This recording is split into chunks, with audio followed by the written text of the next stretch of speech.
Good. Yes. Okay. Call the Lamar City Council regular meeting to order Tuesday, January 17th, 2017. Would you please join me in saying the pledge to the flag?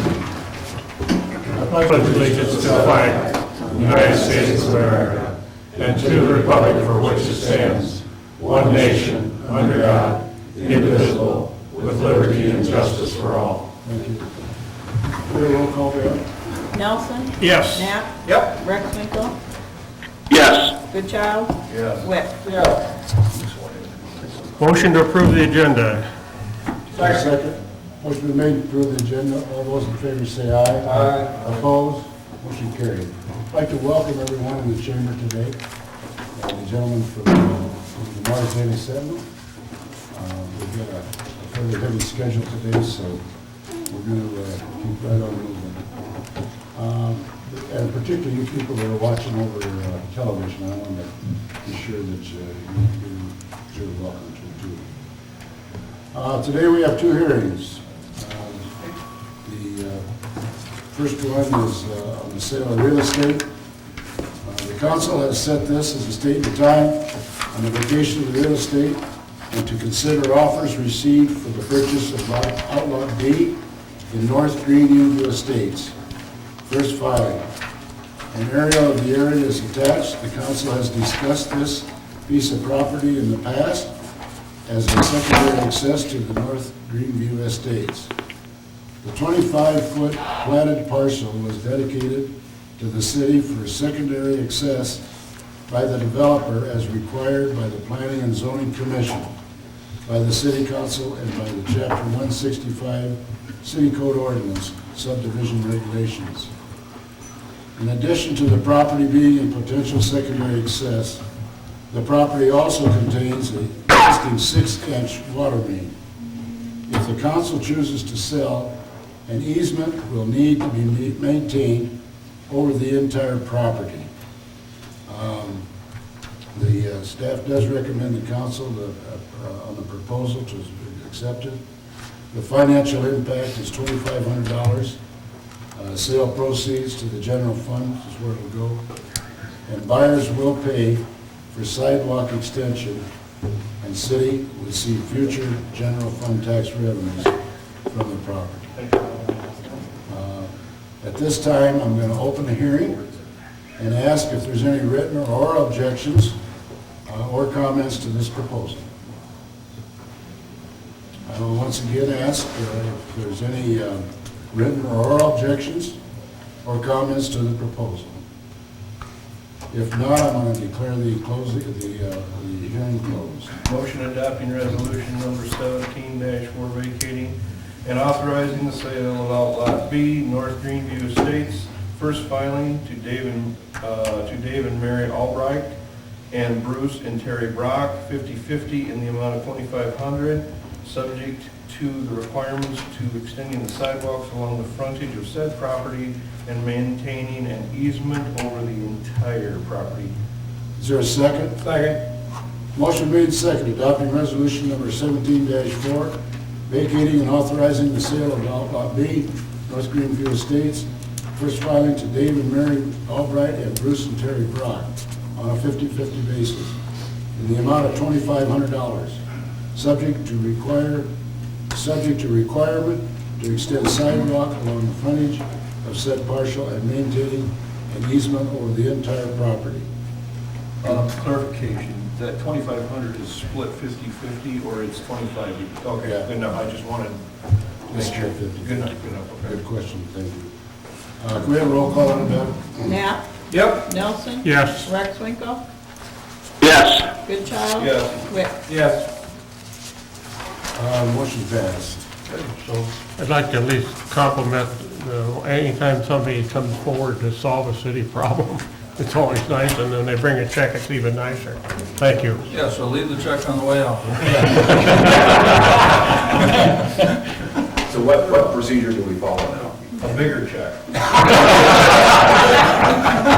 Bruce, do you have any other questions? No, just, thank you. I think we need to put together paperwork and then we'll get a check. Yeah, City attorney, you'll be working with city attorney and myself on very good. the documents. And thank you guys on behalf of all rights and us for doing that. And we'll maintain it as it is, and you're welcome to use it anytime there's an emergency or any access requirements. Thank you, Bruce. Good. The second hearing is mayor and council salaries. The council has set this in the date and time to consider salaries of the mayor and council. The mayor currently receives $12,000 annually, and the council receives $6,000 annually. Salaries cannot be increased during the current terms. Therefore, increases would incur at the beginning of the new term. I'm going to share with you what those are according to the new ordinance, so that everybody is well aware of it. The following compensation shall be received by the mayor and individual city council members of the city of Lamar's. First of all, A, the mayor shall receive a compensation for his or her services, the sum of $12,000 annually, payable at the rate of $1,000 per month. After serving 3 consecutive terms as mayor, the mayor will receive a compensation for his or her services, the sum of $18,000 annually, and payable at the rate of $1,500 per month. B, the council members. Council members shall receive as a compensation for his or her services the sum of $6,000 annually, payable at the rate of $500 per month. After serving 2 consecutive terms, the city council member will receive a compensation for his or her services to the sum of $9,000 annually, payable at the rate of $750 per month. All other ordinances or parts of ordinances conflict with the by repeal. That gives you a overview of where we're at. Any questions from the council member? I'm going to open the hearing at this time and ask if there's any written or oral objections or comments to the proposal. I'll ask once again, are there any written or oral comments or objections to this proposal? If not, I'm going to have the hearing closed. Questions? Motion adopting first reading of ordinance number 938, increasing mayor and council salaries, subject to the wording in the ordinance. Is there a second? So moved. Motion made and second to adopt the first reading of the ordinances number 938, increasing the mayor and council salaries as adopted in the ordinance. We have a roll call on that, Mayor? Rex Winkel? Mayor, I would like to make a comment, but prior to the vote, as I said in the previous meeting, I fully support the change in salary for the mayor. The mayor's position has become a full-time job, and you're doing an excellent job in supporting that option. But as far as the council members are concerned, I can't support that portion. Is there any way we could have separated that? And if not, I just can't support the ordinance. Any questions from any council members? Comments?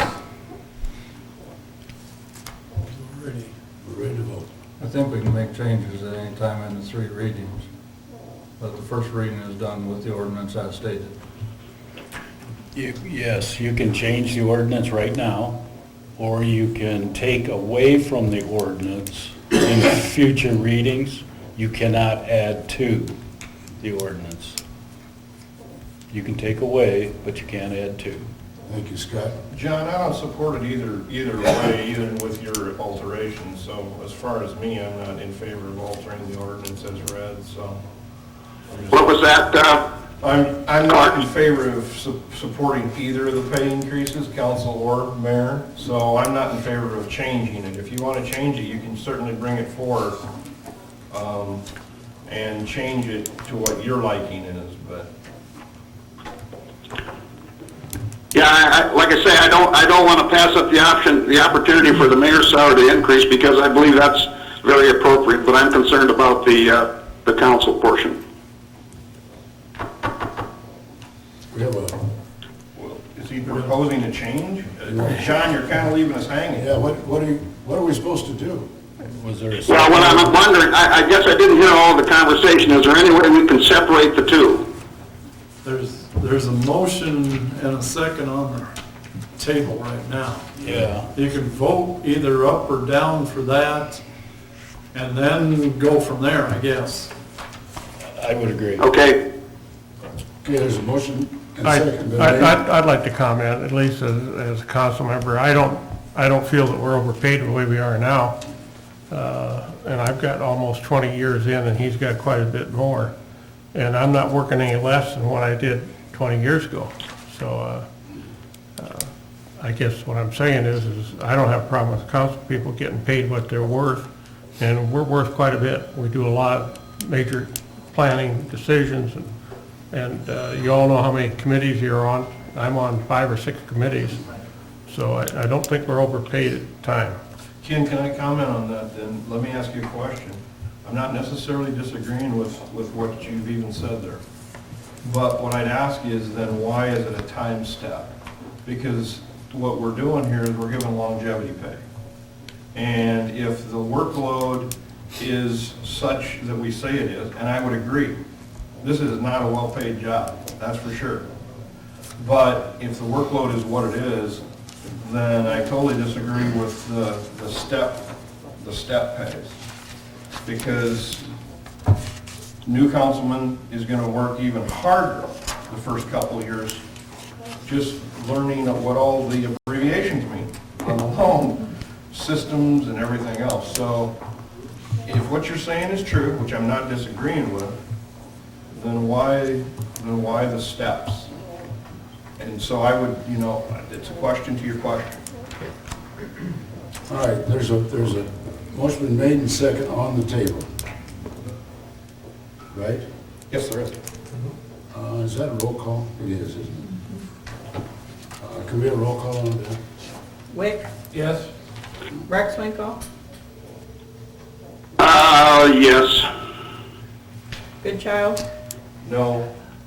Knapp, Yes. Nelson. Yes. Motion carried. We still got 2 more. There's 2 more readings, Yeah. 2 more, Yeah, after this, so, so it can be amended and thank you, Joe. Okay, at this time, we're going into general discussion, and in our general discussion, we ask anybody in the audience that's got any concerns, comments, or good things to say about the city or do for the city, we ask them to step to the podium and state their name and address. The council can't make any recommendations on them at this time, but they're always willing to listen. So, Mike, do you have one?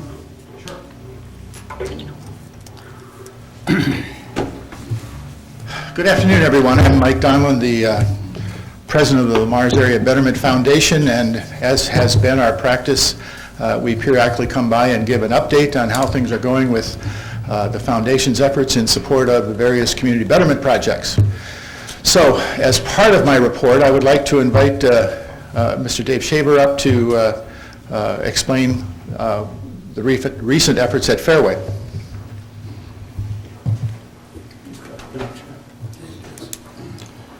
Good afternoon, everybody. We had a period here during the holidays that we did what was called a roundup, and we asked our customers they'd like to round up to the nearest dollar, even add $1 on. And what we did as Fairways, we matched that.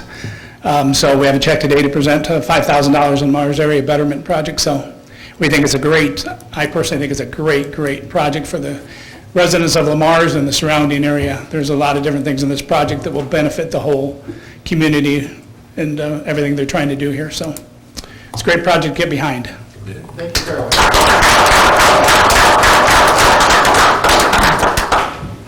We got to shift again.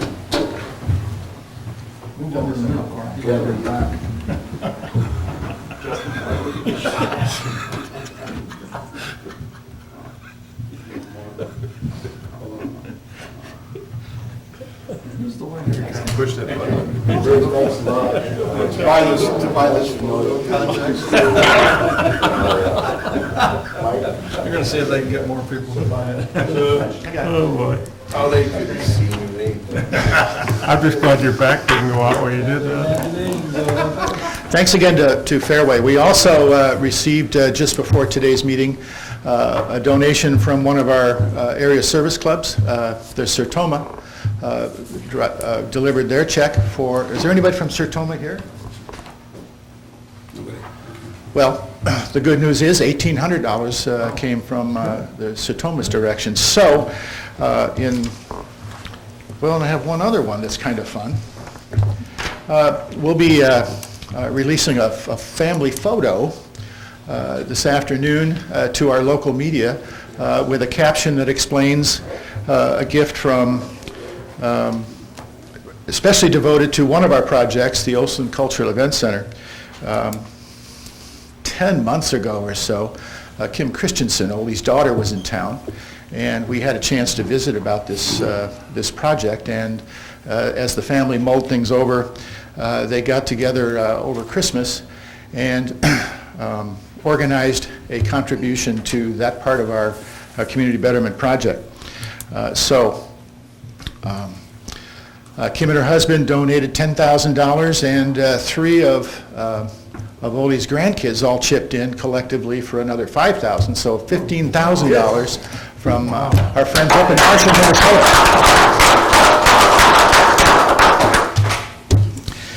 So, as far as a report on our progress, in particular, we're closing in on meeting the match from the Wells Enterprise $2.5 million donation over 7 years. We've collected somewhere near 6 years and 10 months worth of that match already. We have $26,258 to go, and that's it. That's 99% of the way, almost. So we're getting there, and there's still irons in the fire, some contacts that are being made, but somebody is going to come before this group here soon and be the one to put us over that milestone, and I'll greatly look forward to bringing them here to visit with you. Any questions of me about the foundation and its work? Thank you very much, Mike. Thanks. You're doing a good job, Mike. How many months, Mike? What? How many months? 11, we started in February. Yeah, we started, well, it's almost just over 11 months. Pretty awesome. Keep coming back. And I, Yeah, we'll save a place for you. and I want to, And none of this goes to anybody's pay raises. I just want you to know that. hey, Mike, we ain't got it yet. Okay, moving on, is there any other person or people in the audience that, under general discussion on comments or concerns? If not, we'll move right on to our citizens. Thumbs Up Award. I just want to commend the community for being smart yesterday and not being out on the road. And because they were treacherous and they heeded the warning, so appreciate that. Clark? You guys sit over here, because that's a good one, and I could have done it. No, I've got nothing, I think the Chambers, the thumbs up, because that's what they're going to call their annual dinner, so I think that's a great deal. I do too, that's a good one. That's wonderful. Ken? I'll pass, thank you. I have two of them. First of all, I want to compliment our fire department that's in this town. As you know, we had a very disastrous fire last night, and I know that quite a number of them spent most of the night working that fire and this morning. I also want to compliment our public works people for battling this ice. I know they were out at 3 o'clock in the morning trying to get this ice under control, and they've worked very hard on it. So I want to give them both of them thumbs up. Consent items. All items listed in the consent agenda will be enacted by one motion. There'll be no separate discussion on these items unless a request is made prior to the time the council votes on the motion. Today we've got 10 of them. First one is approval of January 3rd, 2017 regular meeting minutes. Number 2 is a list of bills for the period ending 1/13/17. Number 3 is a monthly financial statement for December 2016. Number 4 is the appointment. Number 5 is the urban revitalization tax exemption request. Number 6 is the community attraction and tourism program agreement. Number 7 is Lamar's comprehensive plan. Number 8 is the purchase of the property. Number 9 is a Willow Creek Bar and Grill lease. And number 10 is a surplus property. I just want to make a personal recognition on the appointment. I have visited with this gentleman, Bruce Brock, and he is willing to serve again on our Board and Zoning Commission for another 5 years. Does any council members have anything else that they would want to pull off before we vote? I would like to talk a little bit about the comprehensive plan. I believe Simcoe is here. Yeah, Kevin's here, so. Give him an opportunity to kind of go through that a little bit, and I'd like to discuss number 9 for just a minute. Okay. Kevin? Yeah. I'm Kevin Randall. I'm a regional planner working at the Siouxland Interstate Metropolitan Planning Council, or SIMCO. And SIMCO has been working closely with the City of Lamar's in the development of a new comprehensive plan for the city. So we have developed a draft comprehensive plan that we're very proud of. We've done a lot of work on the document itself. We've held many public meetings and meetings with a steering committee consisting of staff and community stakeholders. And so through all this process of the public input and our research and gathering information and looking at best planning practices of other communities, we feel we have a pretty strong planning document to present to the City Council and to the public. So what we are asking from you today is just to make our draft comprehensive plan available to the public and to the council, so the council and the public can review the document and provide any feedback that they have. SIMCO staff will review this feedback and try to make any necessary changes to the document before it is posted one final time before it comes to the City Council for its final approval and adoption. So I also have attached a schedule of the process for approval. I believe it would be with the documentation provided to the City Council for this meeting. So we're asking that it be made publicly available today through February 8th. So we're asking that the City Council and the public provide any input that they have to me by email by February 8th. SIMCO staff will then make any necessary edits from February 9th to February 14th, when we will then provide the draft again to the City Council so that it can be posted by February 21st. And then the plan will be posted for public viewing, and then it will be finally adopted on March 21st. Two questions. Can I ask? Okay, first question is on the employment stats that says this employer has this many employees or this employer has this many employees. Are those only for people in the city of Lamar's that are working for those companies?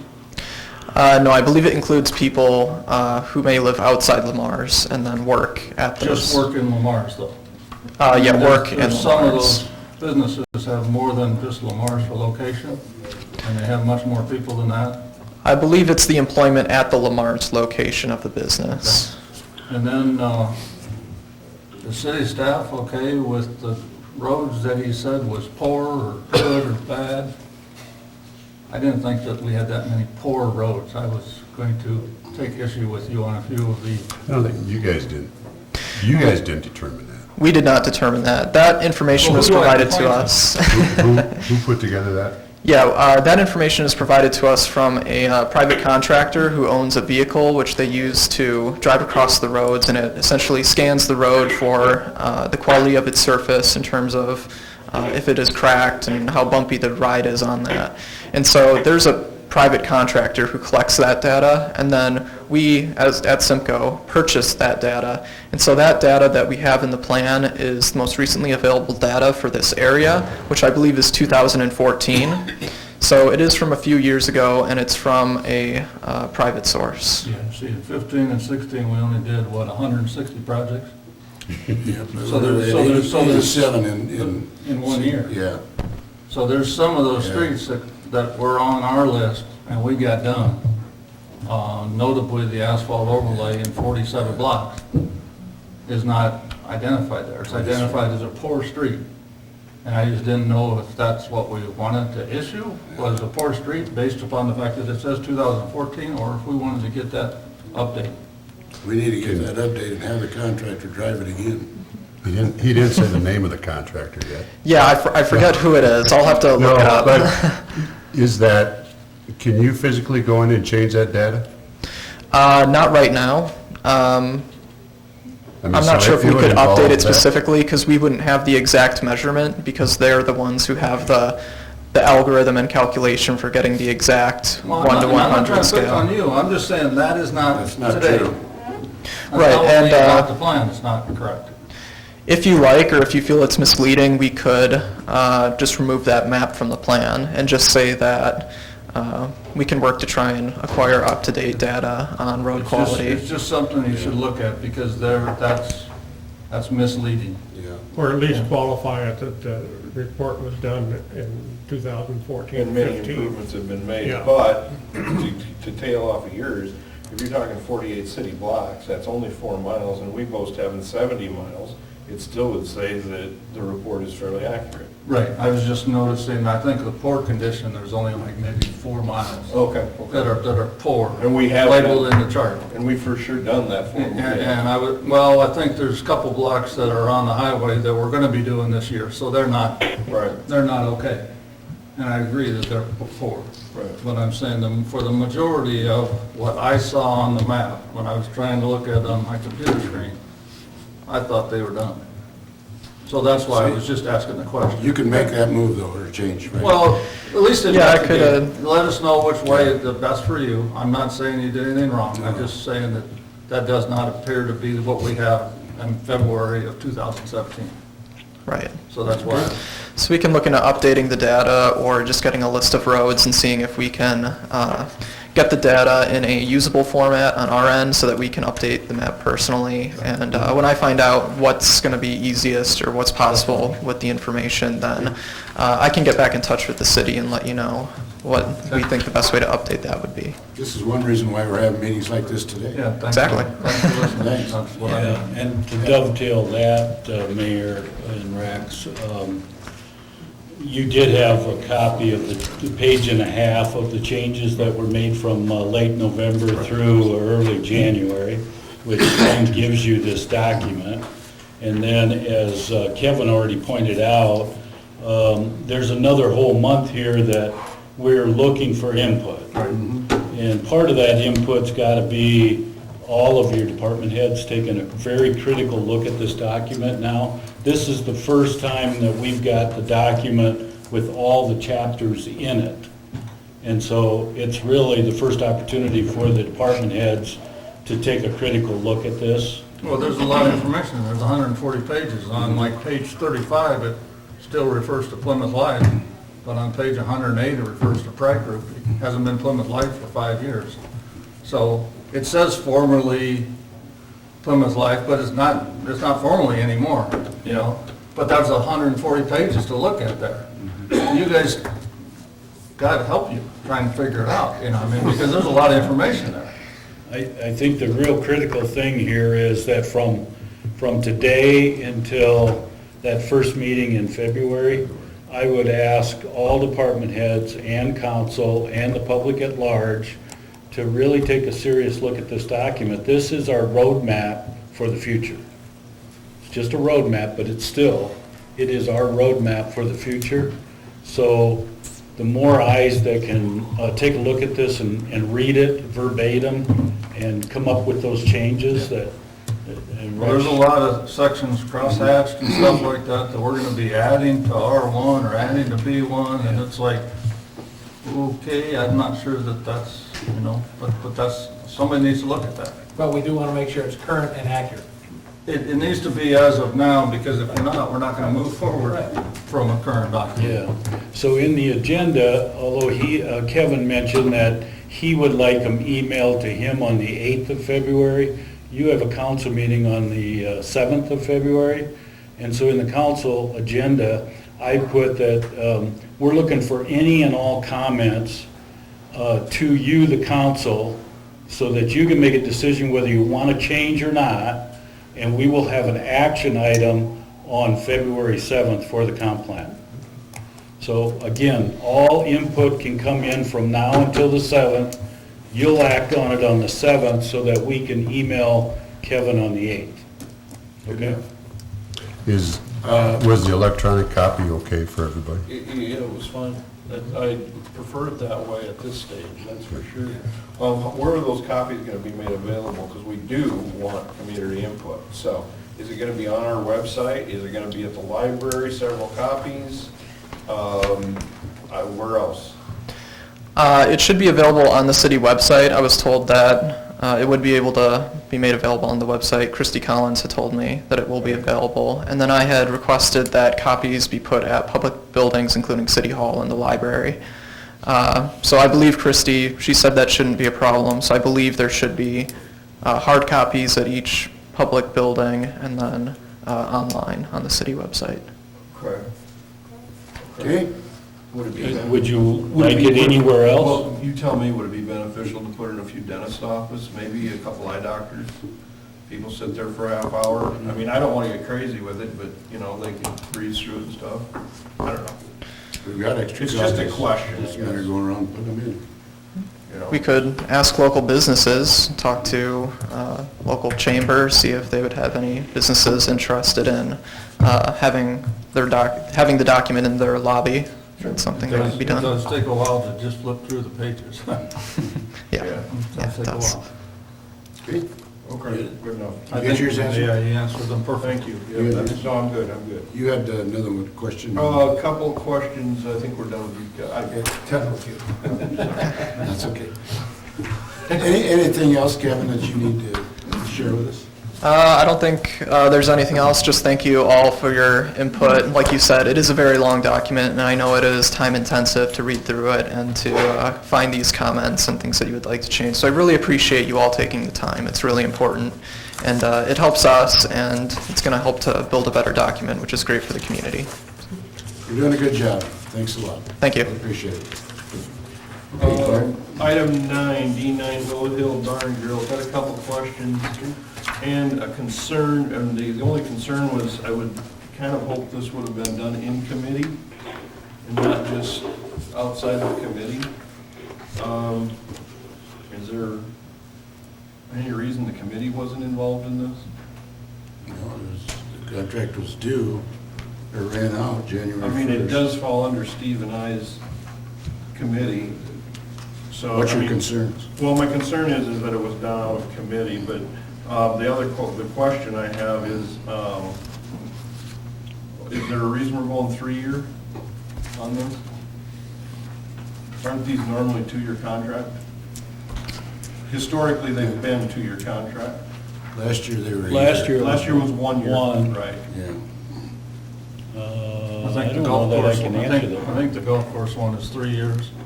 And the idea was, hoping to have this one as a 3-year, was that they would not be at the same time. Is that what it is? Because that's what I don't want, is I don't want them on the same annual. Yeah, so then they'd be at each other year. So the golf course is due next year? Well, it's a 3-year deal, so the golf course is in year 2. Okay. These guys would be in year 1. Good enough. So in 2 years, we'd be doing the golf course, and in 3 years, we'd be doing this again. So That was my concern. That's- I wanted them staggered. that was the idea anyway, I think. To keep them staggered. Okay, Any other questions, Clark? no. Motion to approve consent items 1 through 10. Is there a second? Second. Motion to approve items 1 through 10. Do we have a roll call on those, Bev? Because we had a... Knapp, You bet. Goodchild, Yes. Rex Winkel, Yes. Nelson, Yes. Brett. Yes. Motion carried. Moving on to the action items. The first one is the Lamar's Public Library renovation project. The council has set this and as the date and time to consider the FEH study and proposal for the Lamar's Public Library renovation project. The past month was allowed for community comments and administration to determine and develop several applicable documents necessary to help with the council consideration as follows. The first one was the project budget which included the value engineering. Second is the funding options, which would include the donation, grants, lost, and general departments. The third one is the fundraising alternatives, which is donations, grants, and taxes. The fourth one is the financial pro forma, which is sources and uses. The fifth one is the time schedule versus the library event scheduling. The sixth one is the project phasing, number of phases, partial or full closure. 7 is construction management, whether it's a general contractor or a construction manager. The 8th one is a procurement process, which is contract purchase or direct city purchase. And the last one is the architectural and engineering contract proposal. The administration's response to these 9 projects, details are attached. Mayor and council are provided individual copies of the FHA study and proposal under the separate cover. The administration recommends the council approval of the FEH study and proposal and authorize staff to proceed with design and bidding the project, including architectural agreements and construction management and agreements. The financial impact is, for the project, is $700,000. Project cost funded in accordance with the financial pro forma attached. Is there any questions? I'm sure there will be. And I see we have some library representatives here. So is Shirley here? Yeah. Yeah, and If you've got, FEH is here. if you got questions for Shirley or Scott, I want you to Could I also at least go through the 9 points? proceed with the 9 points, right? Okay. The budget was quoted by FEH right in the study and proposal at $700,000. We're going to keep it at that at this time.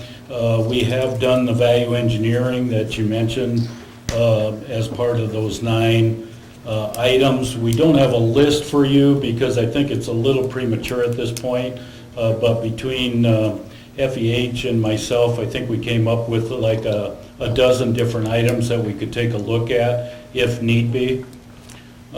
So I'll leave it at that at this point. The financial pro forma, fundraising, and fund options are kind of taking it all into one.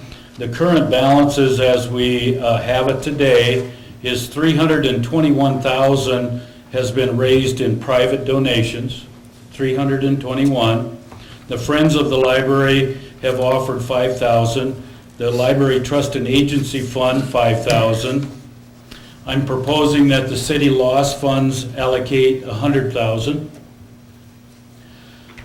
We have engaged Simco, Kevin as well as Michelle, Kevin that was just here, to look into a variety of grants. There was about 12 grants on a list, a broader list that FEH had brought forward.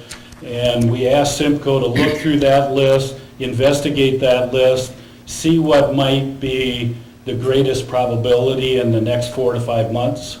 And the reason 4 to 5 months, if we are to get going on this project, we would do it congruently with the design of the project. And so we don't have anything to offer you today. There's a $60,000 grant that has got a very good probability for the project that's been described. In addition to that, we have applied for $200,000 of Lamar's Area Betterment Foundation funds. That 9-member group heard the discussion on their January 6th meeting, and they have not said yes, not said no, but they've taken the application under advisement. How much do they have to divvy out each year, Scott? Well, what they have currently is $5 million for the overall CBP program.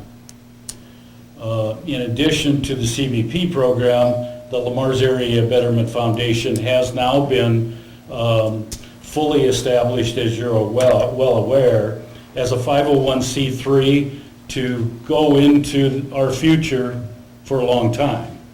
So CBP will not be the only projects that they will consider funding as time goes on. They have indicated that they are impressed with this project, and they've indicated as a group that it meets the first round of review. So it fits with their mission and their vision within the Lamar's Area Betterment Foundation. Their primary concern, if I can quote that, is simply they want to make sure that they don't undercut CBP in favor of a new project that's being brought forward. And so I vowed to work with Mike Donlin and the group to really bring up to date where we sit with the CBP program and how many dollars may or may not be needed for that program, especially in light of the fact that a very large grant did come in, which you just approved under consent, the $450,000 of CAT. I apologize, I used the wrong term. I meant, you answered on CBP two, which was I asked, but on lost funds, how many dollars are there to be played? That, I meant lost, and I said. Lost dollars, we don't have a current reconciliation of that, but anticipating your question, we did take a real marginal look at that, Bev and I did. And you've got a couple of fairly large commitments that you made, the largest one of which is Floyd Valley Hospital. And you committed to the Floyd Valley Hospital folks essentially $3 million over a course of 6 years. And that would be allocated to them at a rate of $500,000 per year for each of those 6 years. That's about over with, isn't it? No, it got started in FY15, and so we've made the FY15, 16, and a portion of the FY17 to date. So we have like 3.5 more to go. Yeah. You have committed $350,000, and that $350,000 had been transferred to the Lamar's PD fund, capital fund. And as you all know, we were well on our way to designing the one location, and then now we're at a new location. There was some purchase of the old, sales of the old, purchase of the new, etc. So we do need to do a reconciliation of that fund as well. But $350,000 was allocated for that purpose. And then there was some small stuff. And some of the small ones doesn't look like it's going to ever transpire. For example, the Plymouth Street streetscape, that's still being carried forward, and I don't believe it is your intent to perform that project. So long and short of it is that I do believe, and I think Bev will echo it as well, that the $100,000 that I'm proposing for the project of the library is in keeping with monies available under your lost fund. Okay. So. The streetscape had about $160,000 left in it, didn't it? No, exactly why such an oddball figure, I'm not 100% sure. $111,246. Okay. I was just curious, okay, good enough. Then under the general fund, I'm not proposing to allocate any additional new cash, if you will, but offering up general fund departments to assist with the project in an in-kind fashion. So whether that's street department doing some removals, or street department doing some curb work, some parking work, or the public facilities department helping move some books, or if it's some of the demolition that is needed on the exterior of the building, et cetera, et cetera, et cetera. So we're doing that with CBP. We do it with street projects and water projects and sewer projects. This library project, I'm proposing the same. I've identified $50,000, as you can see by this pro forma, to date, and I think we can attain ultimately on the project about $75,000. So that leaves a gap from $480,000 to $700,000, and that gap would be fulfilled by essentially three methods: increasing that in-kind, increasing some grant by getting an award, and then increasing the private donations. Scott, I got a question, excuse me for interrupting you, but a question on the grants. We apply for the grants, are these the type of grants that sometimes we're faced with where they can't start the project until the grant is approved? Yes. Okay, that answers my question. Yeah, so of the, whatever there was in that list that FEH had given me, 15 or 20, I immediately crossed off about 6 or 7 of those because of the phenomenon what Dick just brought up. If it looks like the deadline for the grant is such that it would be beyond when we want to start the project, it isn't a fit. But you think this 60,000 is available, huh? I do think that one is a fit. The deadline is soon. I want to say maybe February 15th or thereabouts. And we would hear before we would pull the trigger on construction, so that's a fit. And so I think that is one for sure that looks very probable. The other question I got is the FEH architectural in this pricing? Yes. It's in the 700,000? At least the estimates are, Dick. We're not done negotiating yet. Okay. So let me finish the items. Shirley can come up in a bit here and talk about the public forum that she advertised and conducted on Thursday, January 12th. That was last week. As far as the time schedule on the project, I think we're all in sync now with FEH that if we could fully close the facility, it would take 4 to 5 months of construction time. If it amounts to phasing the project, therefore leaving the library still open in the present location, that means that their services would be juggled around and the construction would be done from a phase 1 through a phase 4. And if you do that, that's going to extend the project time frame to 6 to 8 months. Cost efficiency would indicate, at least from my perspective, that if we could close the facility by relocating them temporarily, that's going to be our cheapest bet and the shortest amount of time. Therefore, I think we should do due diligence to try to find a method to make that happen. The only significant library event that we've identified that would need to be accommodated is the summer reading program, and that goes from June through July. So a construction time frame from June to October would really be a perfect fit this summer. And FEH has indicated that the design between now and May is appropriate.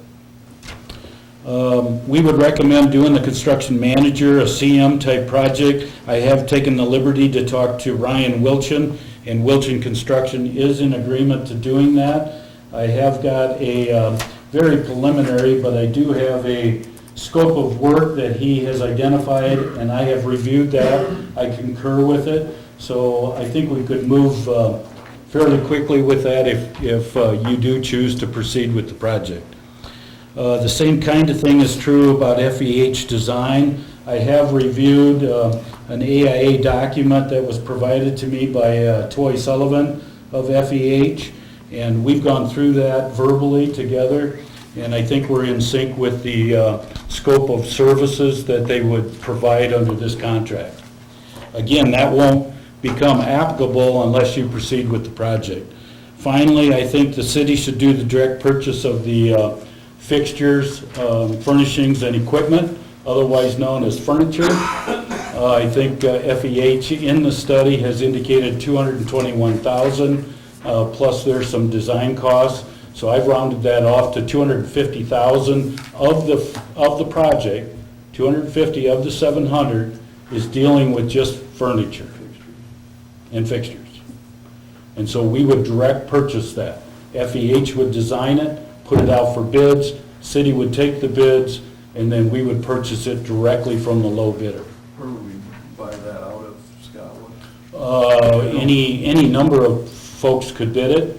No, I mean, what fund would we take it out of? Well, that's all part of this same project cost of $700,000. Oh, okay, That's gotcha. built in. That's all part of that. Gotcha. I do want to kind of give you a breakdown based on what's in the study. You have a copy of the study. About $300,000 of that is just construction costs. I'm talking building, brick and mortar type construction costs. $250,000 is the FF&E. The rest are ancillary costs, design costs, et cetera. Just to give you kind of a feel for the breakdown of that $700,000, $300,000 for building, $250,000 of it is the FF&E. So just to put it in perspective. That's all I have. Shirley, did you want to mention anything about the public forum?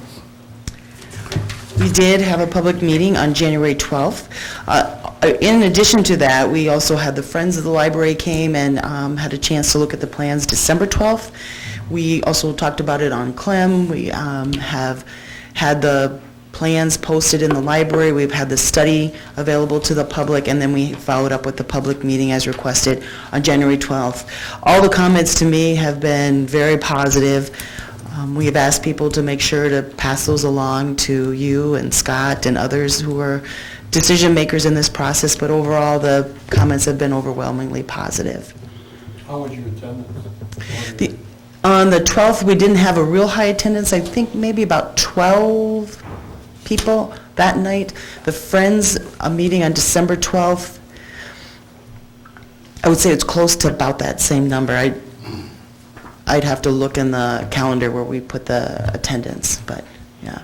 We've had a lot of conversations with people at the desk when they come in, they see those plans, and have been talking to the staff as well.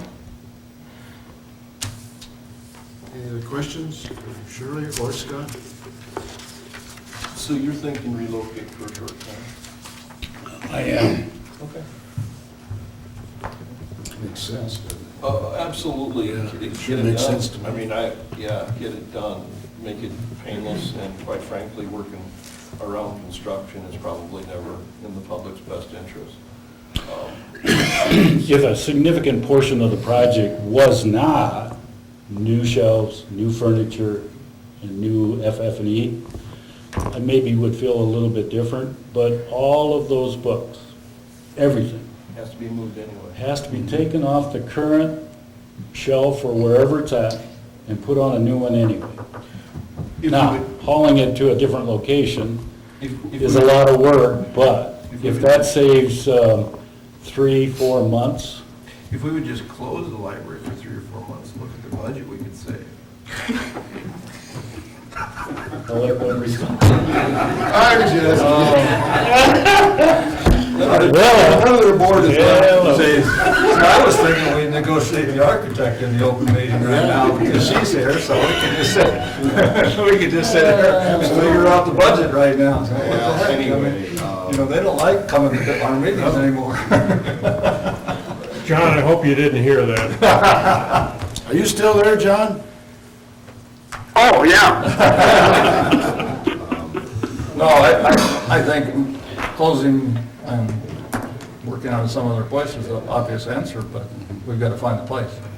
Yes, we do. Find a place that is very compatible, that can provide at least some services that are required. Another question, do we have to move everything if we move it, or are there things that we could put under protective cover and they could still work around it with construction? The latter case is absolutely correct.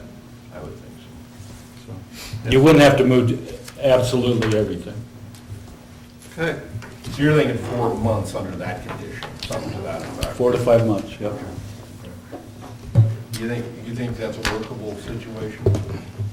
Yes, I would love to do it. Again, it is finding that spot, you know. We're looking at something that is easy access in, that would at least, if it has stairs, would also have an elevator. So we are absolutely open to that possibility. Sure. Any other questions? Shirley or Scott? None? Thanks, Shirley. Motion to approve the FEH study and proposal for Lamar's Public Library renovation project as presented and authorizing the staff to proceed with design and bidding of the project. Is there a second? Second. Motion been made and second to approve the FEH study and proposal for the Lamar's Public Library renovation project as presented and authorizing the staff to proceed with the design and the bidding of the project. All those in favor say aye. Aye. Opposed? Aye. Motion carried. And, what's that one? I don't think we can do them yet. They don't have a dollar amount, do we? No. You Well, gotta I bid can it. furnish the dollar amount, I believe. Yeah, I knew we were gonna get her in trouble, just a question of when. Did you get my email that I sent right before the meeting? No, I was kind of preoccupied. I figured. Based on the, we had discussed, our initial contract put forth a proposal of 12% for the furniture and fixture portion, furniture, fixture, and equipment, and then a 9.5% for the architectural engineering fees. On the furniture portion, with the city's commitment to do a direct purchase from vendors, we can reduce that to the 10% that we talked about. Okay. Scott had asked that we reduce our architectural and engineering fees to 8%. After talking to Ryan a little bit this morning about how his process will go with CM, there's a potential that we may have to split into some bid packages and such like that. So I'm not comfortable going all the way to the 8%. I would propose a 9% fee for architectural. So it is reduction, but not fully as we had discussed. And that's based on the Is that based on the 700,000? Or is that a split then? Well, Scott and I discussed yesterday that that would be based on bid prices, is what he requested. So the 700,000 is our estimate, and, you know, we can do that a couple of ways, where we get to the end of the design process and we do a final estimate and then determine the fee, the exact fee dollar amount, or we can go through the bidding process and get final construction numbers in, both on the furniture package and on the construction side, and then base our fee on that. And that's what Scott requested we do. I did request that, and I would recommend to the council to accept the 10% for the FF&E and the 9% for the design fee. And then we say an amount not to exceed 60 Not to grand? exceed or what? Something like that, so, because otherwise, Yeah, anything over they pay for? Is that it? I don't know I just thought about I did. that. well, you gotta ask. I mean, if we put in those percentages, that's fine, Scott, but then that We becomes want a a lid on it. situation that, you know, all of a sudden the bid for the FF&E becomes 280 versus 225 and they win. Yep. Or, you know, they get more. I don't, you know, so if you put the limit of, say, 60 or even $70,000 on the project, then it gets into those computations. The computation governs, Yeah. but then there's still a limit. Conversely, I would say having the CM on board, there's a potential for getting some cost savings there. And then also with the direct purchase route Right. to those vendors, there's going to be some cost savings most likely there as well. So I agree, but I Yeah. don't, how, do you want to put those in at that percentage then? 10 and 9? Not to exceed 10 and 9? Would the 60,000 be a maximum not to exceed that you could accept? probably, as long as those numbers work out, you know, I'd have to look at that, but that's probably about right. That's going to be pretty close. It's Yep. going to be pretty Yep. close. I mean, Yep, I'd be willing to do that. 60,000, not to exceed 60. And for the whole thing. Oh, for the whole work. Yeah. I'd be willing to do that. Okay, so we make a motion to approve FEH Architect Agreement Design and Bid of Project for 10% on the build, 9% on the furniture and fixtures, with a total cap of 60,000. Is that a motion? Yeah, hopefully Somebody that second that? beats everybody's. Second. Motion made to second to approve the FEH architectural agreement to exceed, not, for To 10% on the furniture, 9% on the other one, And the 10% on the building, 9% on the furniture. Right. Okay, No. and the design, No, the other way around. 10% on the building. 9% on the construction and 10% on the FF&E. Okay, 10% on the, and 9% on the FF&E. Not to exceed. No, 10% on the FF&E. 9% on the construction. Have you got that down, Bev? That's good. Not to exceed 60. Not to exceed $60,000. Who's up first? All those in favor say aye. Aye. Opposed? Aye. Motion carried. And what's I'm he sure say? that this is the way she's done all her bid agreements in a council meeting. I doubt it. I doubt if anybody, any architect in the right mind has ever done. Before we make a motion on the next one, Scott, help me out. Ryan did a wonderful job, as far as I'm concerned, on our public works.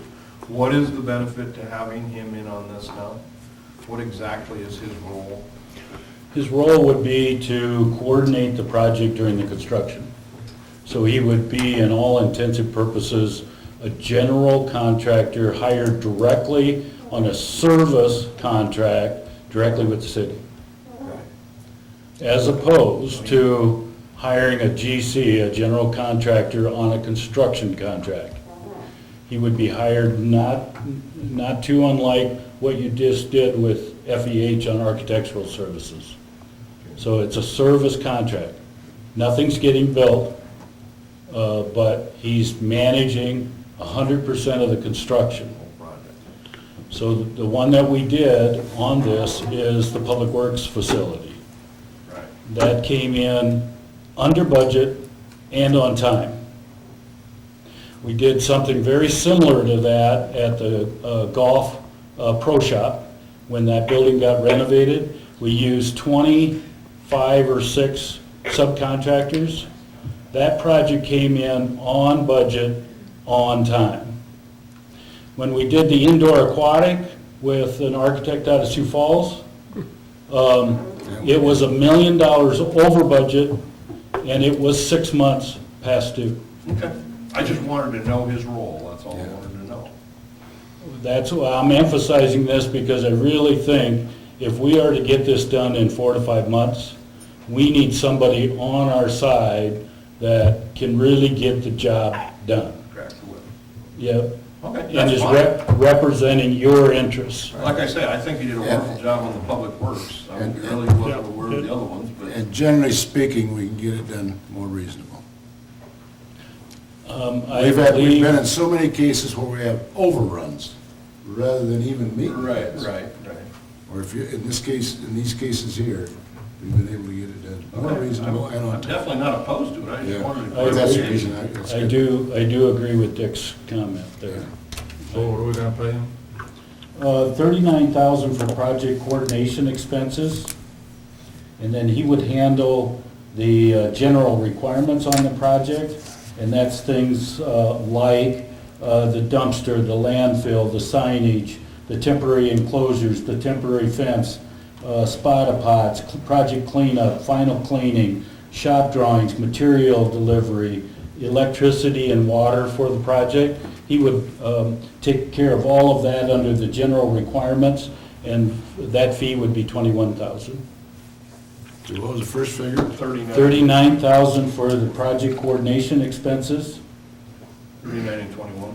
and $21,000 for the general requirements. What the hell are you doing different? What if it's- Well, these people are making sure it looks good when we're all done and it works. This guy's making sure he's getting the people there to get it done. We And will- not having Scott, not having Jason, not having Dick, we Greg, won't nobody need, else there all the we time. will not need a general contractor. Is- We're gonna be bidding subcontracts. Scott, quick, Is that Ryan in on that too? that for Can be. Is Ryan, coordinating those subcontracts too? Yes, in cooperation with myself and FEH. Yes, the 60,000, is that in the 700? yes, It is. yes. Motion approving Wilson Construction Manager Agreement for this project in amount not to exceed 60,000. Sorry. Motion made and second, approving the Wilson Construction Manager Agreement for this project in an amount not to exceed $60,000. All those in favor say aye. Aye. Opposed? Aye. Motion carried. Thank you, everyone from the library for being here, and FE. Okay, the next item is Business Highway 75 Overlay Project, awarded the contract at December 20th, 2016 meeting. The council set this as a date and time to consider the bids received for the Business Highway 75 Overlay Project. Bids were received and opened on January 10th, 2017, 10 a.m. The bid tab is attached.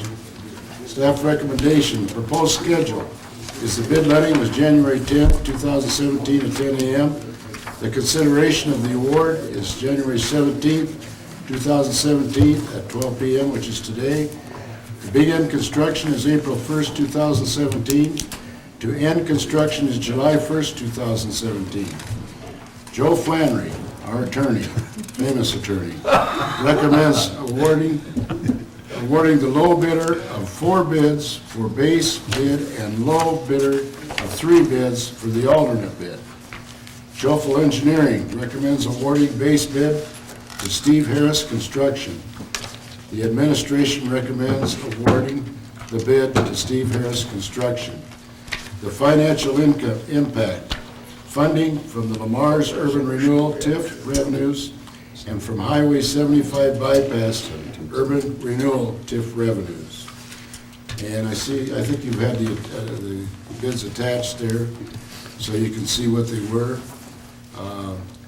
Harris, I think, came in at $1,804,055.70. Questions? Yeah, Scott? Just to explain the difference between the 4 bids that we received under what I termed as base bid is the middle column that says total bid. It doesn't have the word base in it. But if you look on the short version of the bid tabulation, you see the 4 bids in a row under total bid, led by Steve Harris at $1,804,055.70, and it goes up to Goberson Smith at $2,511,169.80. The difference between that middle column and the far right column that says total bid with alternate is under the total bid column, everything, including from curb on one side through the shoulder on the other side, is all Portland cement concrete. So it's all a white top. The bid on the right-hand side, total bid with alternate, is all concrete from the curb on the west side to the shoulder on the east side, but the shoulder is asphalt.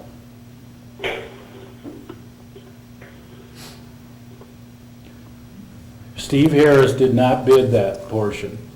Therefore, he has a non-responsive bid, obviously, on the asphalt option. So you cannot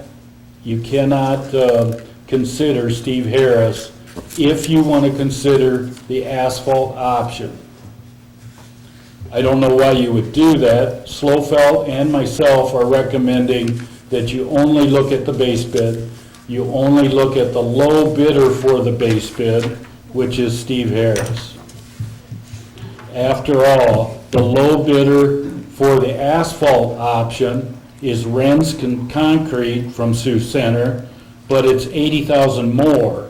It's $1,884,000 and some change.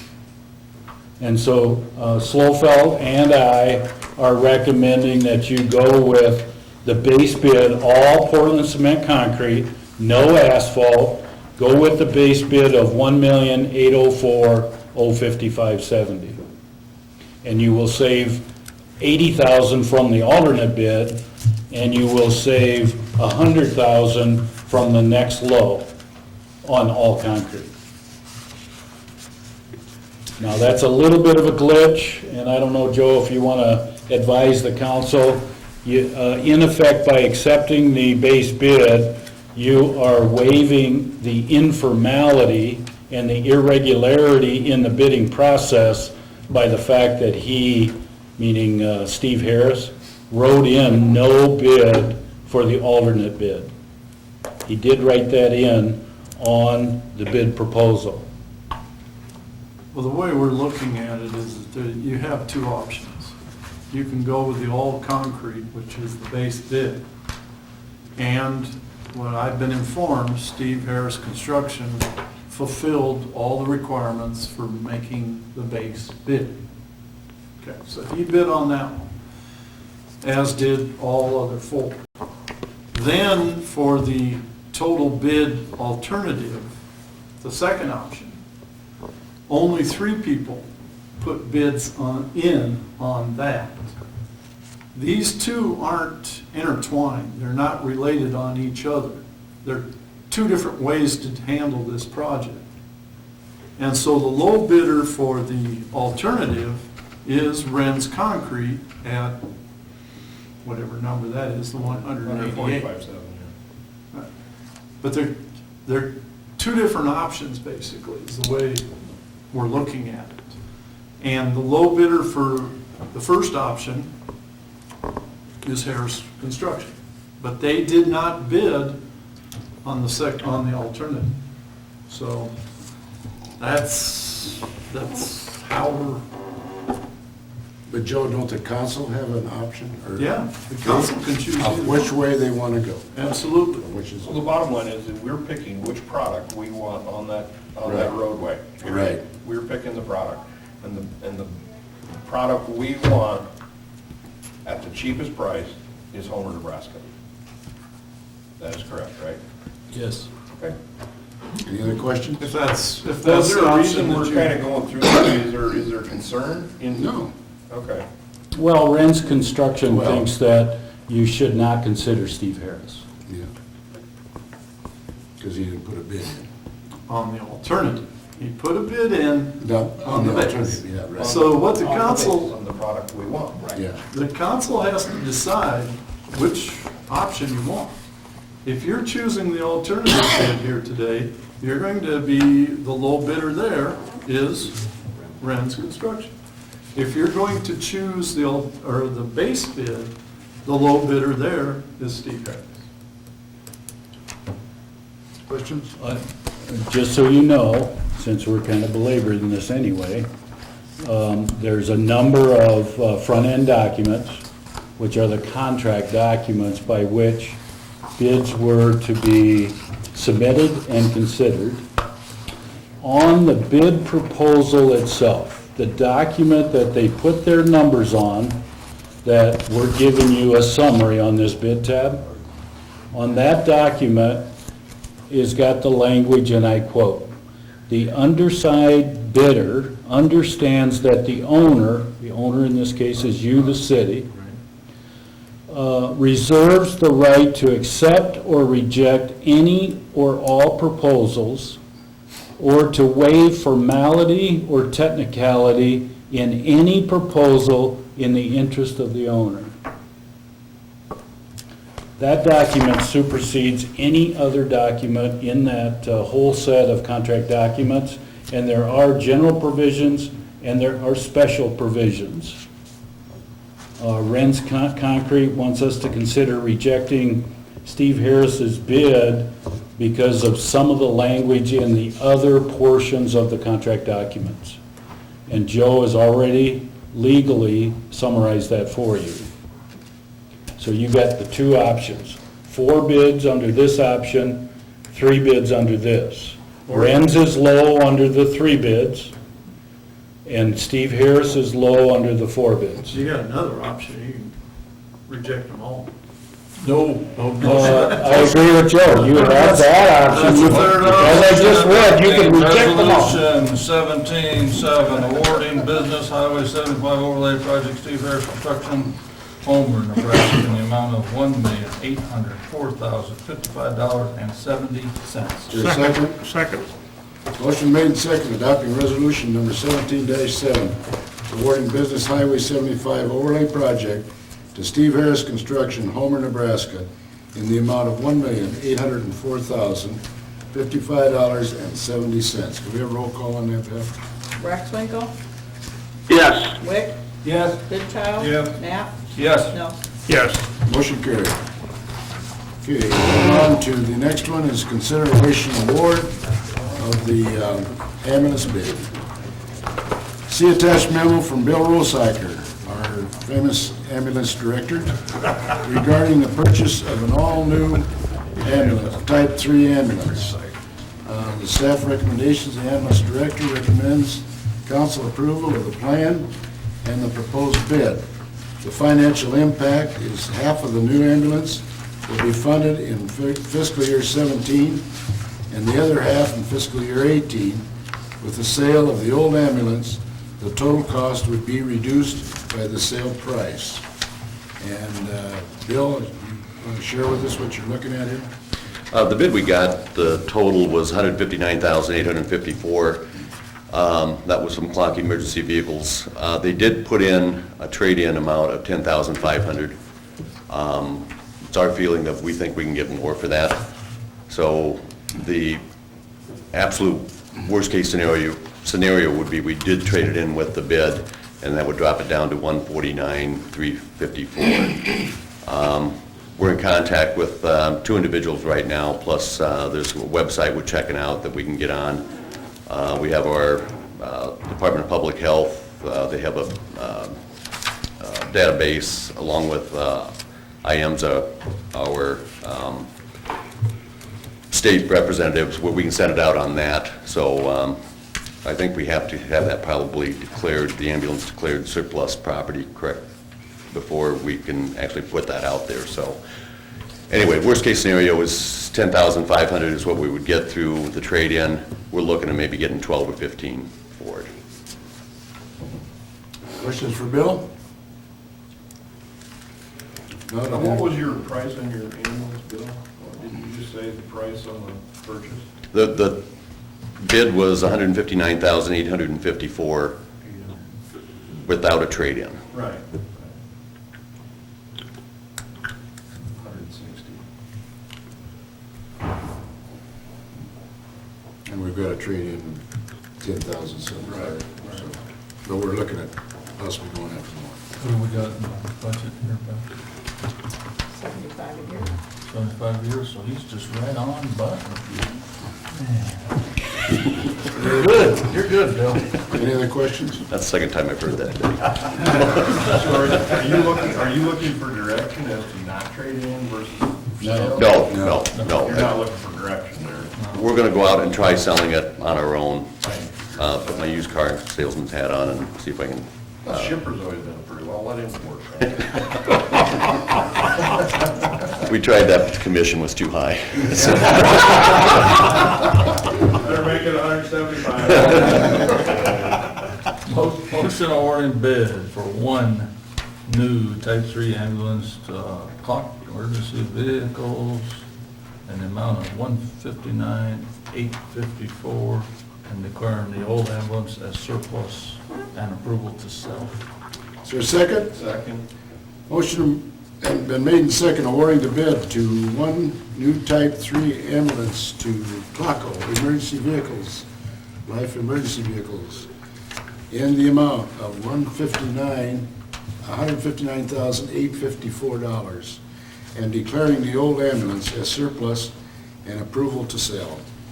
All those in favor say aye. Aye. Opposed? Aye. Motion carried. Thanks, Thank Bill. you, guys. Appreciate the support. Thank you, Bill. Yeah, you put them down and say no. Okay, moving on to the fourth item There's a time zone. on the Mars Municipal Campgrounds. Attached is an agreement with JEO Consulting Group to perform engineering services on the campground project. Task 1, 2, 3, and 4, which is a management, site survey, draft design, and the final design. The hourly is not to exceed $57,500 from February through March of 2017. Task, the permitting is not available. The task 6 is bidding and construction engineering, which is $17,200, May of 2017. And task 7, operation and maintenance plan, is $1,500 for a total of $76,200. The administration people may recommends council approval. The financial impact is the design cost is eligible cost for the CBP2, the Mars Area Betterment Foundation, and CAT grant reimbursements. Scott, could you explain task 7? Task 7 would be, in effect, an O&M manual on how to run the electrical and the sewer systems that they would design. I would say this, I failed to put it in the proposed motion, but I only want to give notice to proceed on tasks 1 through 4. You would approve the whole thing, but we'd only give notice to proceed on the first 4 tasks, which essentially is the design. Any other questions? Comments? If not, I'd entertain a motion. Can I ask, why would you pull 6, Scott? Just curiosity. I'm not pulling anything. No, It's in the contract, but I don't want to give notice to proceed until we know what the design is What first. the plan is? Yeah. Okay, that's fine, okay. Yes. Which will help the bidding, right? Yep. That's fine, I was just curious. Any other questions? I think we're stumbling over the wording of the motion, but I'll try to do it here. Motion to approve engineering agreement with JEO Consulting Group, Inc. for engineering services on the campground, items 1 through 4. Now, what do you want me to have to say after that? Well, you're Only. gonna approve the engineering services agreement for the campground project, giving notice to proceed on tasks 1 through 4. All right? That's what you meant to say. That's what it came out of my mouth, yes. That's basically. Did a good job on that, Ken. Is there a second? Second. Motion made and second to approve the engineering agreement with JEO Consulting Group Incorporated for engineering services on the campground project. Notice to proceeds task 1 through 4. All those in favor say aye. Aye. Approve or abstain, motion carried. Mayor? Yeah. I'm going to drop off, but I will be back for the January 31st council budget workshop. Okay, John, have fun between now and then. Safe travel. Okay. Find a clock for Thank us. you. Okay. Your pickup's got a scratch in it. By the way, the box got dirty too. Somebody actually used it? Okay. All right, moving on. Discussion. Steve, do you have anything? No. Ms. Clark? Rex? Ken? Only one item that Scott and I have discussed, and that's paving of Business Highway 75. I still would like to see it start on the south end. I think I explained my reasons before. One of them was Mother's Day, but it also hinges on school still being in session. If you start from the south end, you're not going to run into that traffic hitch. People trying to get buses through there and et cetera, et cetera. My main point was, is if they're buying the concrete, the last thing we need to do is have them driving over the new first section to the north to do the next section. You're gonna have to allow longer for that highway to cure, I would think. But if you go to the south, they're always working so they don't have to drive over the just laid pavement. Now that we know who the contractor is, we can negotiate all those things by meeting with them, both before the pre-construction and during the pre-construction conference. Okay. And so, yes, we will absolutely do that. Okay. Is talk to them about what you're proposing and how that might fit into their procedure. Appreciate it. Yep. Anything And else, Ken? since you did award it to Steve Harris, he did tell me that they are purchasing it locally. So it would become from the Second Avenue plant. Okay. Moving on to the next one is the city administrator, Scott. If I could ask Gail to come up and give you a report for water. Thanks. Great, Scott. Thanks, I appreciate it.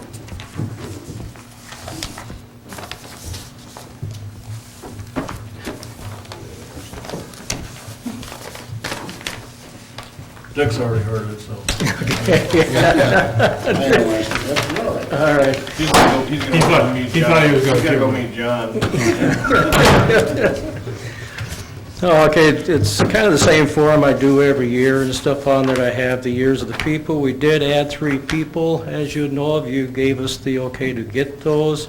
They're really working out very well. I am really ecstatic about the knowledge they came in with, their willingness to work, and just the way we went through the process of doing that. To thank Scott and stuff for that, because we took 16 people and had them come into the water department, had several places.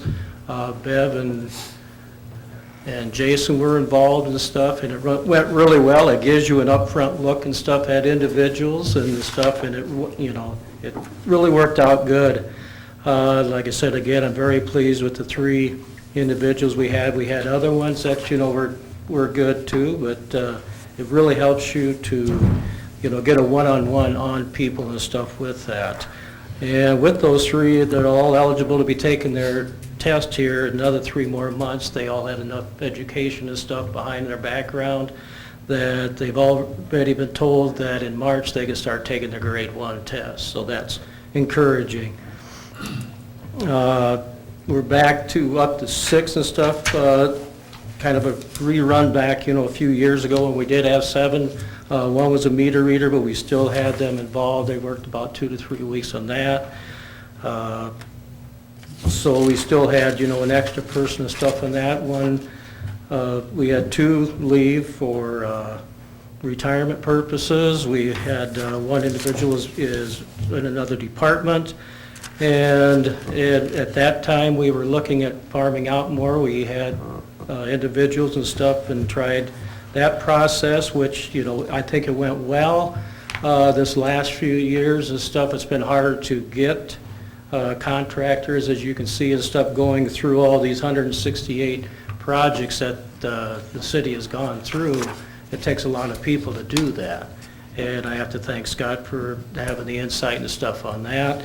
Besides that, on the manpower part of it, but on the dollars part of it stuff too, a lot of these things wouldn't be happening, without the development of the city. You guys had the foresight to want to go out and reach out and do more things in the city.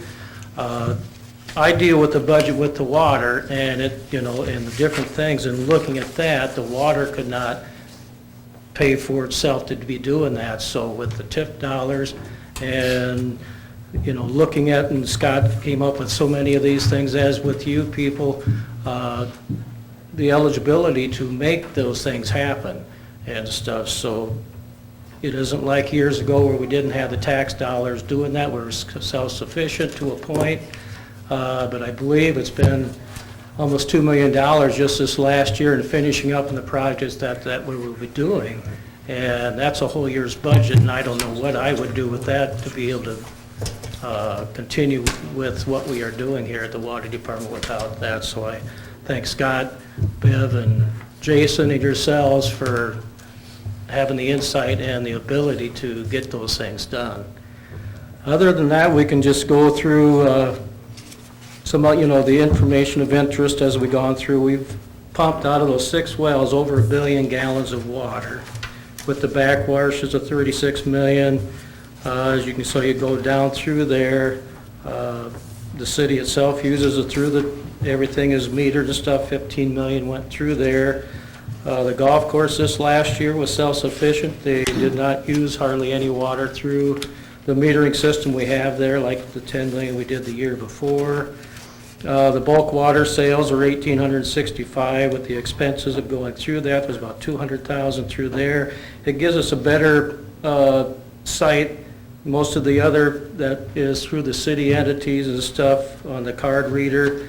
The street sweeper and a little bit of the flushing of the sewer mains was 245,000.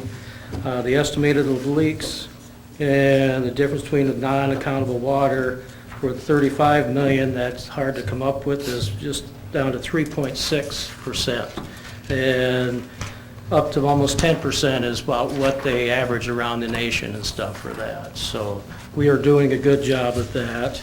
On the work orders and other, we've stayed pretty close to 15 on the, you know, back and forth. Everything seems to be doing, so the amount of work and stuff, people moving in and out for finals and apps and stuff, everything seems to be pretty close.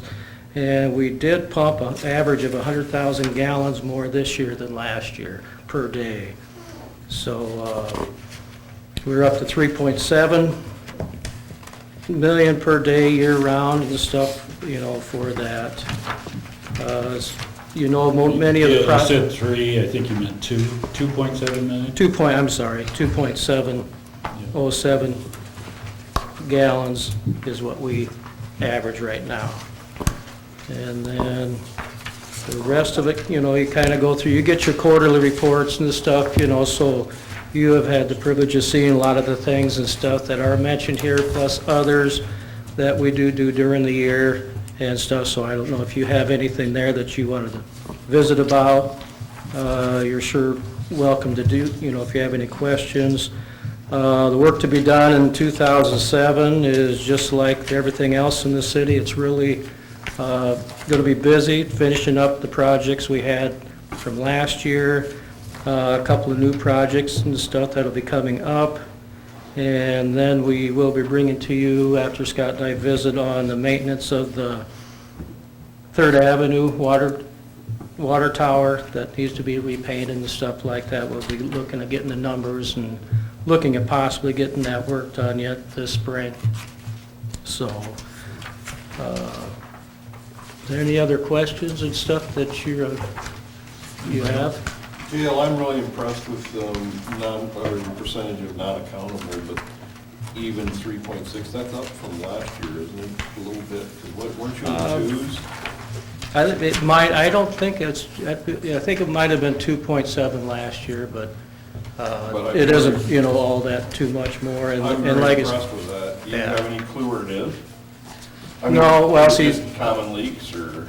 It could be common leaks, but we've had a lot more main installed this year, and it's kind of hard to, you know, guesstimate all the flushing and stuff with that, because we, you know, usually you take your numbers times, you know, so many times of flushing in your time, and we've had a lot more of that, and,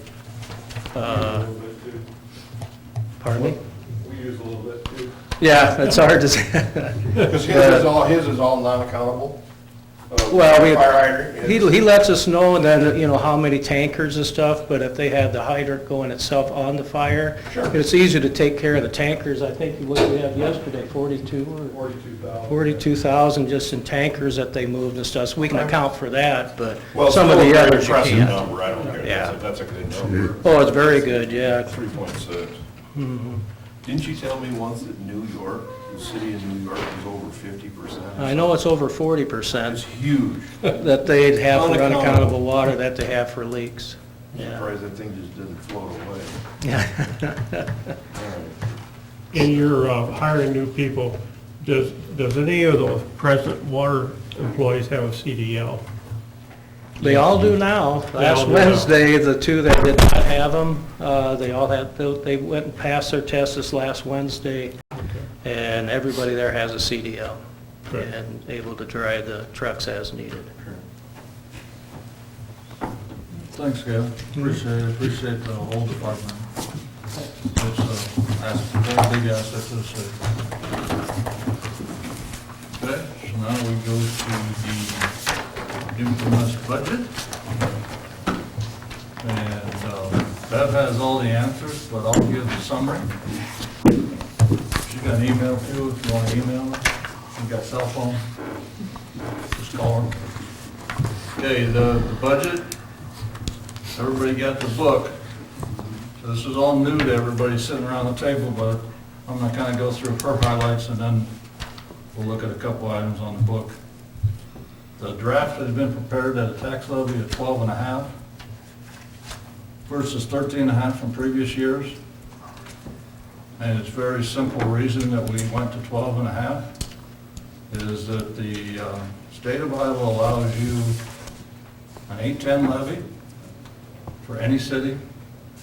They allow you then to levy for benefits for the employees, and they allow you to levy then for debt service. That's it. Our benefits are about 4. There's some better number than that, but then the rest of it's due to debt, which gets us to 12.5. We could probably get to 12.6, but we couldn't get to 13.5. And the reason we can't is that we've done such a good job paying our bills that we don't have a lot of debt in the city. So it's something that we're gonna look at, but to have debt just for the sake of having debt sounds really stupid.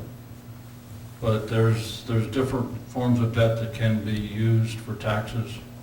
But basically, people in the city are gonna pick up about a 7-8% tax savings on their city part of their property taxes.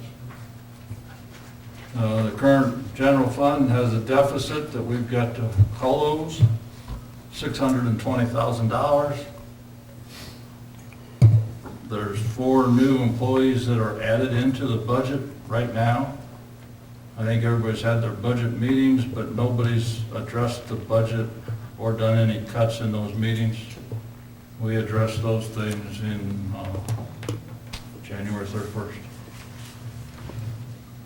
So there is obviously some work to do on the positions and then some work to do on some capital improvement requests. But basically, you're going to look at page 2. This is the magic page. And it's going to drop to 619 down to 0. We're very close to it. One of the other things we have not addressed is we have not addressed administrative transfers from any department to any other department. Those are in here at exactly what they were last year. But that's probably not appropriate considering that the major project we just voted on for the highway would clearly be more than 150,000 and just TIF transfer by itself. So we got to look at that. But, you know, we're just not trying to pick a number out of the air either on something like that. Our budget is really complicated. Bev worked on this tirelessly for the last month and a half. She got a lot of input from a lot of department heads. They worked on it tirelessly for a month. They love to do it in the month of December when it's Christmas and they have to come up with a budget. But they all did it.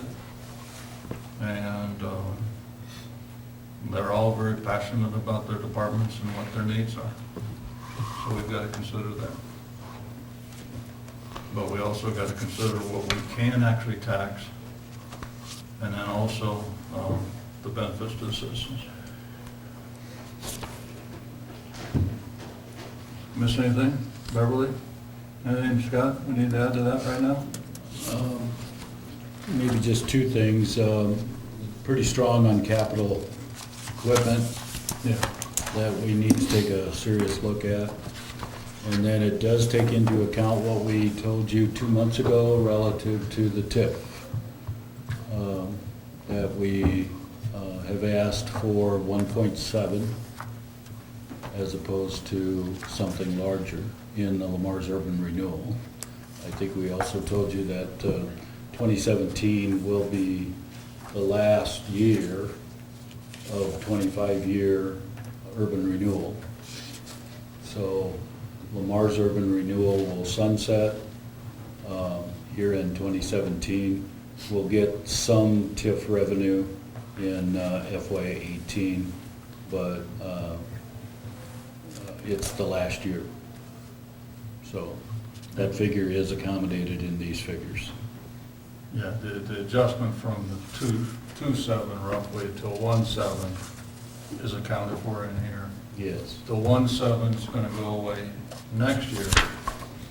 Our revenue is typically in the 40 to 45% range, which means that we should have increased revenue next year.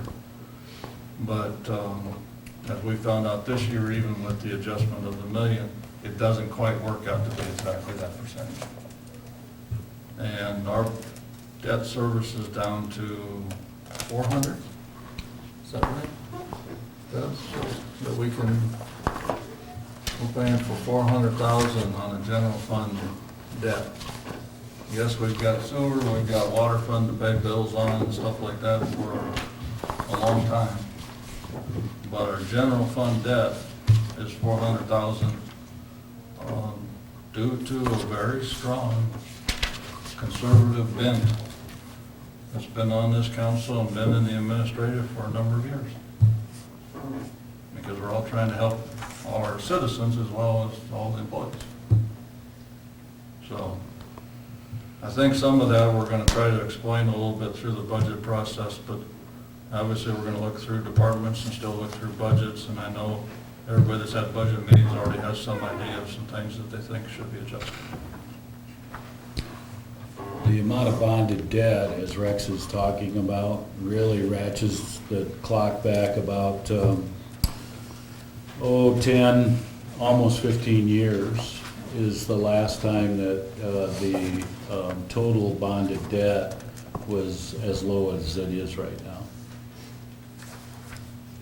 And normally, just for sake of argument, normally a city will sit there and do 47 blocks of asphalt, or they'll do a highway project like we're proposing to do, and they'll go out and get $2 million of debt, or they'll go out and get $4 million of debt, and they'll pay for it over 10 years. And the state of Iowa allows you to tax for that. Well, we're going to pay for this white topping when it gets done. We already paid for the 47 blocks when it got done. So we don't have a tax that we can charge for that because we've already paid the bill. It's not that we got money ahead of time though, because if, according to our auditors that come in and tell us, we've only got about 80 days of money sitting around and we're supposed to have 90 to 100. So we don't have excess money sitting around. We've just been very good stewards of how to spend the money. We bought ladder trucks and they're paid for. We put a new fire station up, it's paid for.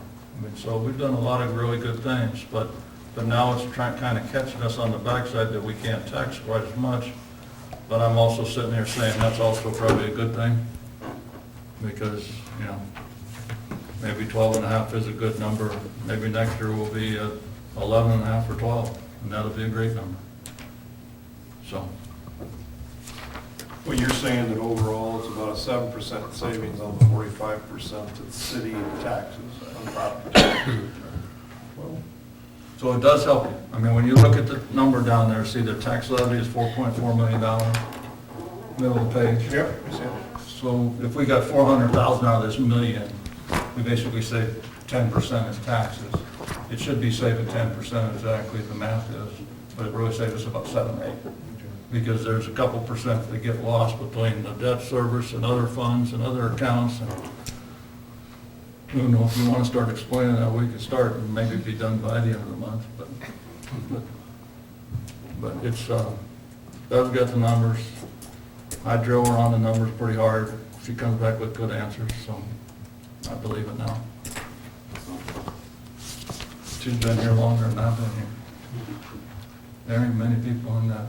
That's hard to believe. I know. Suffice it to say, the sunsetting of the Lamar's urban renewal is the phenomenon that allows us to have a decrease in the levy and still generate sufficient tax dollars, as you can see by page 23, sufficient tax dollars so that we've got a budget that you're looking at right now. Had it not been for that phenomenon, this wouldn't be the case.